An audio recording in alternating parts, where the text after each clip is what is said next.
ഉള്ളവരെ എല്ലാവർക്കും നമസ്കാരം. യേശുക്രിസ്തുവിൻ്റെ ധന്യമുള്ള നാമത്തിൽ എല്ലാവർക്കും വന്ദനം അറിയിക്കുന്നു. യേശുക്രിസ്തുവിൻ്റെ ധന്യമുള്ള നാമം മഹത്വീകരിക്കപ്പെടട്ടെ.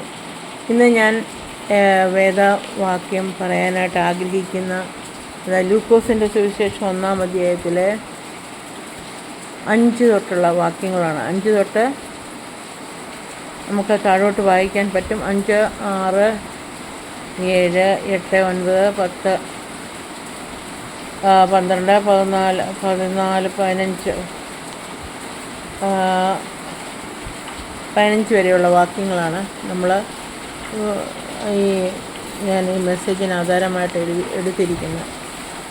അപ്പോൾ യഹൂദ രാജാവായ ഹേരോദാവിൻ്റെ കാലത്ത് അബിയാക്കൂറിൽ സക്കരിയ എന്നു പേരുള്ള ഒരു മഹാപുരോഹിതനുണ്ടായിരുന്നു.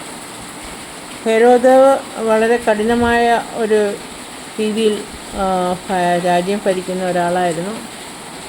അദ്ദേഹത്തിൻ്റെ കാലത്ത് അബിയാക്കൂറിൽ സക്കരിയ എന്നു പേരുള്ള ഒരു പുരോഹിതനുണ്ടായിരുന്നു.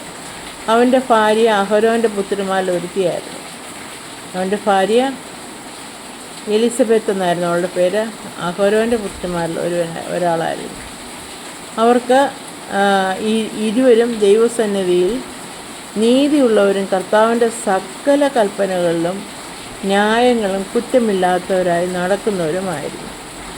അപ്പോൾ ഇവർ രണ്ടുപേരും ആ പുരോഹിതനായ സക്കറിയാവും അവൻ്റെ ഭാര്യ എലിസബത്തും ദൈവസന്നിധിയിൽ നീതിയുള്ളവരും കർത്താവിൻ്റെ സകല കൽപ്പനകളിലും ന്യായങ്ങളിലും കുറ്റമില്ലാത്തവരായി നടക്കുന്നവരും ആയിരുന്നു. പക്ഷേ എലിസബത്തിന് മക്കളെ കൊടുത്തില്ല, മച്ചിയായിരുന്നു. അവൾക്ക് സന്തതിയില്ലായിരുന്നു. ഇരുവരും വയസ്സ് എന്നവരുമായിരുന്നു. അപ്പോൾ അവർ പ്രാർത്ഥിച്ചുകൊണ്ടേയിരുന്നു. അവർക്ക് ഒരു സന്തതിയെ കൊടുക്കാൻ ദൈവത്തോട് പ്രാർത്ഥിച്ചുകൊണ്ടേയിരുന്നു. അങ്ങനെ ഇരിക്കുന്ന സമയത്ത് അവർ കൂറിൻ്റെ ക്രമപ്രകാരം ദൈവസന്നിധിയിൽ പുരോഹിതനായി ശുശ്രൂഷ ചെയ്തു വരുമ്പോൾ പൗരോഹിത്യ മര്യാദ പ്രകാരം കർത്താവിൻ്റെ മന്ദിരത്തിൽ ചെന്ന് ധൂപം കാട്ടുവാൻ അവനൊരു നറുക്ക് വീണു. അപ്പം പൗരോഹിത്യ മര്യാദ പ്രകാരം കർത്താവിൻ്റെ മന്ദിരത്തിൽ ചെന്ന് ധൂപം കാട്ടുവാൻ അവർ നറുക്ക് വീണു. ധൂപം കാട്ടുന്ന നാഴികയിൽ ജനസമൂഹം പുറത്ത് പ്രാർത്ഥിച്ചുകൊണ്ടിരുന്നു. ആ പുരോഹിതനകത്ത് പോയി ധൂപം കാട്ടുന്ന ശുശ്രൂഷ ചെയ്തുകൊണ്ടിരിക്കുകയാണ്. ജനമെല്ലാം വെളിയിലിരുന്ന് പ്രാർത്ഥിക്കുകയാണ്. അപ്പോൾ കർത്താവിൻ്റെ ദൂതൻ ധൂപപീഠത്തിൽ വലത്തെ ഭാഗത്ത് നിൽക്കുന്നവനായിട്ട് അവൻ പ്രത്യക്ഷനായി. സക്കറിയാവ് ഇത് കണ്ട് വളരെയധികം ഭ്രമിച്ച് പരവശനായി. ദൂതൻ അവനോട്, സക്കറിയാവേ, നീ ഭയപ്പെടേണ്ട, നിന്റെ പ്രാർത്ഥനയ്ക്ക് ഉത്തരമായി. അവരെന്നും നിരന്തരമായിട്ട് ദൈവസന്നിധിയിൽ പ്രാർത്ഥിച്ചുകൊണ്ടിരിക്കുന്ന ഒരു വിഷയമാണ് അവർക്കൊരു സന്തതിയെ കൊടുക്കാൻ. അവർ വയസ്സെന്ന് വൃദ്ധരായി, എങ്കിലും അവർ പ്രാർത്ഥിച്ചുകൊണ്ടേയിരുന്നു. അപ്പോൾ ദൂതൻ പറയുകയാണ്, സക്കറിയാവേ, ഭയപ്പെടേണ്ട, നിന്റെ പ്രാർത്ഥനയ്ക്ക് ഉത്തരമായി നിന്റെ ഭാര്യ എലിസബത്ത് നിനക്കൊരു മകനെ പ്രസവിക്കും. അവന് യോഹന്നാൻ എന്ന പേരിടണം. നിനക്ക് സന്തോഷവും ഉല്ലാസവും ഉണ്ടാകും. അവൻ്റെ ജനനത്തിൽ പലരും സന്തോഷിക്കും. അവൻ കർത്താവിൻ്റെ സന്നിധിയിൽ വലിയവനാകും. വീഞ്ഞും മദ്യവും കുടിക്കുകയില്ല. അമ്മയുടെ ഗർഭത്തിൽ തന്നെ പരിശുദ്ധാത്മാവ് കൊണ്ട് നിറയും. അപ്പോൾ ഇത് കണ്ടപ്പോൾ സക്കറിയാവ് വളരെയധികം ഭയം പിടിച്ച് പരവശനായി പറഞ്ഞു, പേടിക്കേണ്ട, നിൻ്റെ ഭാര്യ എലിസബത്ത് നിനക്കൊരു മകനെ പ്രസവിക്കും. അവൻ യോഹന്നാൻ എന്ന് പേരിടണം. അവൻ മദ്യം കുടിക്കുകയില്ല, വീഞ്ഞ് കുടിക്കുകയില്ല. അവന് ഗർഭത്തിൽ വെച്ച് തന്നെ അവൻ പരിശുദ്ധാത്മാവ് കൊണ്ട് നിറയുന്നു. അവൻ ഇസ്രായേൽ മക്കൾ പലരെയും അവൻ്റെ ദേശത്ത് കർത്താവിലേക്ക് തിരിച്ചു വരും. അവൻ്റെ അപ്പന്മാരുടെ ഹൃദയം മക്കളിലേക്കും വഴങ്ങാത്തവരെ നീതിമാന്മാരുടെ ബോധത്തിലേക്കും തിരിച്ചുകൊണ്ട് ഒരുക്കമുള്ളൊരു ജനത്തെ കർത്താവിന് വേണ്ടി ഒരുക്കുവാൻ അവന് മുൻപായി ഏലിയാവിൻ്റെ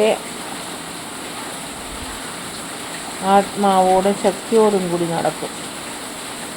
സക്കറിയാവ് ദൂതനോട്, ഇത് ഞാൻ എന്തോന്നിനാൽ അറിയും. അപ്പോൾ സക്കറിയാവിന് സംശയമായി. സംശയത്തോട് ദൂതനോട് ചോദിക്കുകയാണ്, ഞാൻ എന്തോന്നിനാൽ ഇതറിയും?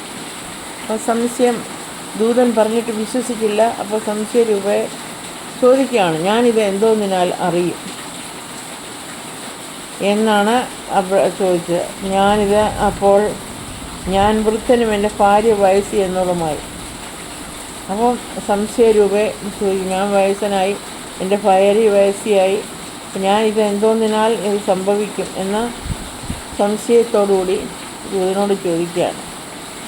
ദൂതനാണോടെ, ഞാൻ ദൈവസന്നിധിയിൽ നിൽക്കുന്ന ഗബ്രിയേലാകുന്നു, ഞാൻ ഗബ്രിയേൽ മാലാഖയാകുന്നു, നിന്നോട് സംസാരിപ്പാനും ഈ സുവാർത്താനം നിന്നോട് അറിയിപ്പാനും എന്നെ അയച്ചിരിക്കുന്നു. അത് തക്ക സമയത്ത് നിവൃത്തിയാകുവാനുള്ള എൻ്റെ ഈ വാക്ക് നീ വിശ്വസിക്കാത്തത് കൊണ്ട് അത് സംഭവിക്കുന്നതും വരെ നീ സംസാരിക്കാൻ കഴിയാതെ മൗനമായിരിക്കും എന്ന് പറഞ്ഞു. ജനം സക്കറിയാവിന് വേണ്ടി കാത്തിരുന്നു. ജനങ്ങളെല്ലാം സക്കറിയാവിന് വേണ്ടി കാത്തിരിക്കുകയാണ്. ധൂപം കാട്ടാനായിട്ട് ധൂപം കാട്ടുന്ന ശുശ്രൂഷയ്ക്ക് വേണ്ടി അകത്ത് പോയതാണ്. കുറേ നേരമായിട്ട് സക്കറിയാവ് തിരിച്ചു വരുന്നില്ല. അപ്പോൾ ജനമെല്ലാം പറഞ്ഞ്, സക്കറിയാവിന് എന്ത് പറ്റി? അവനെന്താണ് ഇത്രയും താമസിക്കുന്നത് എന്ന് ആശ്ചര്യപ്പെട്ടു. അവർ പുറത്ത് വന്നാറെ അവരോട് സംസാരിപ്പാൻ സക്കറിയാവിന് കഴിഞ്ഞില്ല. അവൻ ഊമനായിപ്പോയി. അവൻ ആംഗ്യം കാട്ടി സംസാരിച്ച് ഊമനായിട്ട് പാർത്തു. അവൻ്റെ ശുശ്രൂഷ കാലം തികഞ്ഞ ശേഷം അവൻ വീട്ടിലേക്ക് പോയി. ആ നാളുകൾ കഴിഞ്ഞിട്ട് അവൻ്റെ ഭാര്യ എലിസബത്ത് ഗർഭം ധരിച്ചു.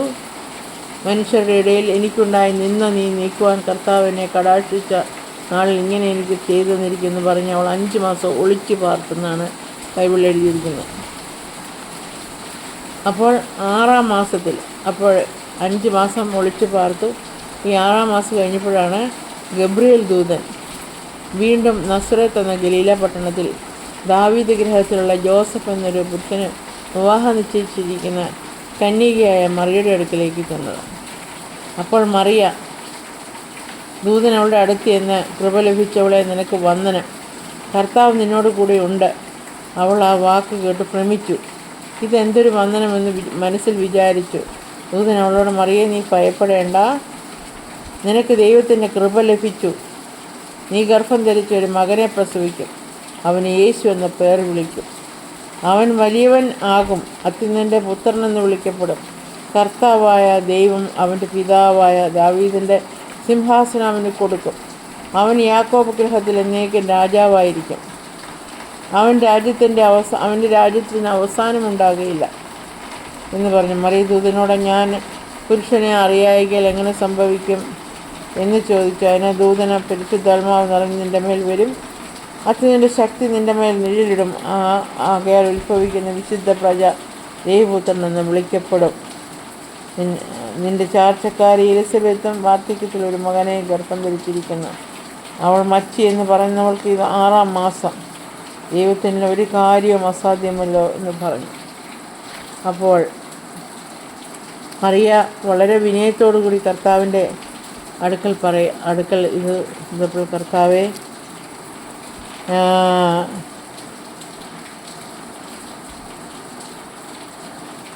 അപ്പോൾ കർത്താവ് വളരെ വിനയത്തോടുകൂടി,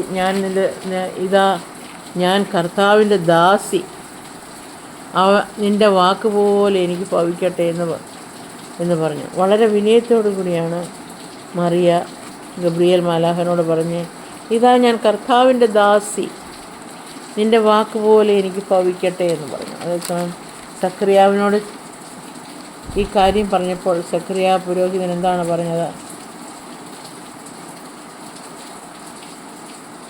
സക്കറിയ പുരോഹിതൻ പറയുന്നത്, അവൻ വിശ്വസിച്ചില്ല. ആദ്യം ദൂതൻ പറഞ്ഞത് വിശ്വസിച്ചില്ല. ഞാനിത് എന്തോന്നിനാൽ അറിയും? ഞാൻ വൃദ്ധനല്ലേ, എൻ്റെ ഭാര്യ വൃദ്ധയല്ലേ, ഞാനിത് എന്തോന്നിനാൽ അറിയും എന്ന് പറഞ്ഞ് വിശ്വസിച്ചില്ല. അതുകൊണ്ട് വിശ്വസിക്കാഞ്ഞത് കൊണ്ടാണ് ഗബ്രിയേൽ മാലാഖ പറഞ്ഞത്, തക്ക സമയത്ത് നിവർത്തി വരുവാനുള്ള എൻ്റെ വാക്ക് നീ വിശ്വസിക്കാകയാൽ ഇത് സംഭവിക്കും വരെ നീ സംസാരിക്കുകയില്ല, ഊമനായിരിക്കും. യോഹന്നാൻ സ്നാപകൻ്റെ ജനനത്തോടു കൂടിയാണ് പുള്ളിക്ക് സക്കറിയ പുരോഹിതന് സംസാരിക്കാൻ പറ്റിയത്. അപ്പോൾ ദൈവം ദൈവത്തിന് അസാധ്യമായിട്ടൊന്നുമില്ല. ദൈവം എത്ര വയസ്സാണെങ്കിലും എത്ര മക്കളെ തരുവാൻ ദൈവത്തിന് കഴിയും. മെഡിക്കൽ സയൻസിന് ഒരു പ്രായം കഴിഞ്ഞ് കഴിഞ്ഞാൽ മക്കളുണ്ടാകില്ല. വൃദ്ധരായാലും അബ്രഹാമിന് സാറായിക്കും 100-ാമത്തെ വയസ്സിലാണ് അബ്രഹാമിന് ഇസാഹാക്കിനെ കൊടുത്തത്. അതുപോലെ തന്നെ 91-ാമത്തെ വയസ്സിലാണ് സാറായ്ക്ക് മകനെ കൊടുത്തത്. ദൈവത്താൽ ദൈവത്താൽ എല്ലാ കാര്യം ദൈവത്തിന് സാധ്യമാണ്. അപ്പോൾ നമ്മുടെ മക്കളെ, നമ്മുടെ ദൈവം നമുക്ക് തരുന്ന മക്കളെ ഇതിനകത്ത് പറഞ്ഞിട്ടുണ്ട്.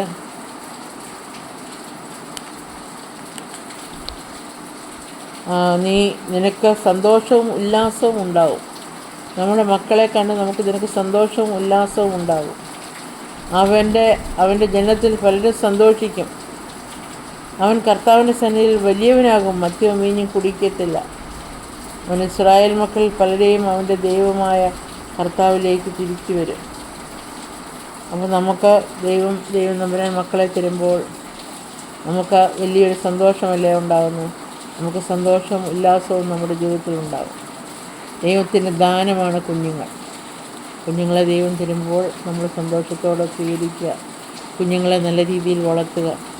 നമുക്ക് ഉല്ലാസവും കൃപയും നമുക്ക് ദൈവം തരും. ഉല്ലാസവും സന്തോഷവും ദൈവം തരും കുഞ്ഞുങ്ങളിൽ കൂടി. അപ്പോൾ അങ്ങനെ ദൈവത്തിൻ്റെ ഈ രണ്ട് എലിസബത്തിൻ്റെ അടുക്കൽ സക്കറിയാവിന് സംശയം തോന്നി ഉള്ള രീതിയിൽ സംസാരിച്ചത് കൊണ്ടാണ് ഗബ്രിയേൽ മാലാഖ എന്നോട് പറഞ്ഞ്, ഞാനിത് തക്ക സമയത്ത് നോക്കി വരാനുള്ള എൻ്റെ വാക്ക് നീ വിശ്വസിച്ചില്ല, അതുകൊണ്ട് നീ ഇത് സംഭവിക്കും വരെ നീ മൗനമായിരിക്കും എന്ന് പറഞ്ഞത്. അതേസമയം മറിയയുടെ അടുക്കിലേക്ക് ഗബ്രിയേൽ മാലാഖ പോയപ്പോൾ, നീ കൃപ നിറഞ്ഞവളെ, നിനക്ക് സമാധാനം, നിൻ്റെ വയറ്റിൽ ഒരു പരിശുദ്ധാത്മാവിനാൽ നീ ഗർഭം ധരിക്കും, നീ ഒരു മകനെ പ്രസവിക്കാൻ യേശു എന്ന് പേരിടണം എന്ന് പറഞ്ഞപ്പോൾ വളരെ എളിമയോടുകൂടി വളരെ ഹമ്പിളായിട്ട് കർത്താവിൻ്റെ സന്നിധിയിൽ താണുവീണ് മറിയ പറഞ്ഞു, കർത്താവേ, ഞാൻ അവിടുത്തെ ദാസി, നിൻ്റെ തിരുവിഷ്ടം എന്നിൽ പ്രവർത്തിക്കണമേ എന്ന് പറഞ്ഞ് താണുവീണ് വിനയത്തോടുകൂടി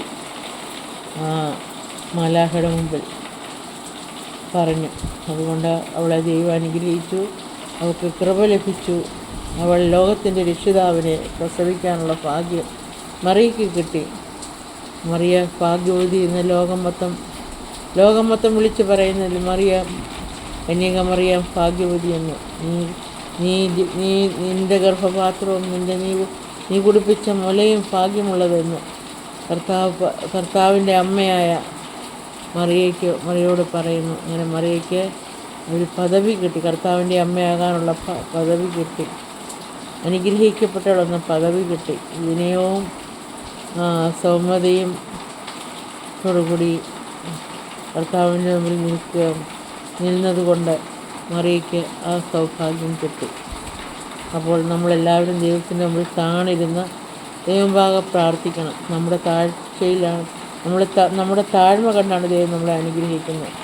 ദൈവത്തിൻ്റെ കൈക്കീഴിൽ നമ്മൾ താണിരുന്ന് നമ്മൾ പ്രാർത്ഥിക്കുക. നമ്മുടെ ആവശ്യങ്ങളെല്ലാം ദൈവം നിറവേറ്റിത്തരും. അപ്പോൾ ദൈവത്തിന് അസാധ്യമായിട്ടൊന്നുമില്ല. ഈ ലോകത്തിലെല്ലാ കാര്യങ്ങളും ദൈവത്തിന് സാധിക്കും. രോഗത്തെ മാറ്റാനും മച്ചിയെ പ്രസവിപ്പിക്കാനും അതുപോലെ തന്നെ വാർദ്ധക്യത്തിൽ മക്കളെ തരാനും എല്ലാം ദൈവത്തിന് കഴിയും. ദൈവത്താൽ അസാധ്യമായിട്ടൊന്നുമില്ല. ദൈവകൃപയിൽ നാം ജീവിക്കുക. ദൈവത്തിൻ്റെ കൈക്കീഴിൽ നമ്മൾ താണിരുന്ന് ദൈവം മുട്ടുകുത്തി പ്രാർത്ഥിക്കുക. ദൈവം നമ്മളെ എല്ലാവരെയും അനുഗ്രഹിക്കും. നമ്മുടെ പ്രശ്നങ്ങളെല്ലാം പരിഹരിക്കും. ദൈവം വലിയവനാണ്. ദൈവത്തിന് അസാധ്യമായിട്ടുള്ള ഒന്നുമില്ല. ഇതാണ് ഇന്നത്തെ എൻ്റെ മെസ്സേജ്. നിങ്ങൾക്ക് ഈ മെസ്സേജ് ഇഷ്ടപ്പെട്ടാൽ നിങ്ങൾ എന്നെ സപ്പോർട്ട് ചെയ്യുക, സബ്സ്ക്രൈബ് ചെയ്യുക. അപ്പോൾ എല്ലാവർക്കും ഒരു നല്ല ദിനം ആശംസിക്കുകയാണ്. ദൈവം നിങ്ങളെ സമർത്ഥമായിട്ട് അനുഗ്രഹിക്കട്ടെ. എല്ലാവർക്കും എൻ്റെ വീഡിയോ കണ്ടതിൽ താങ്ക്സ് പറയുന്നു. Thanks for watching my video. God bless you all. By.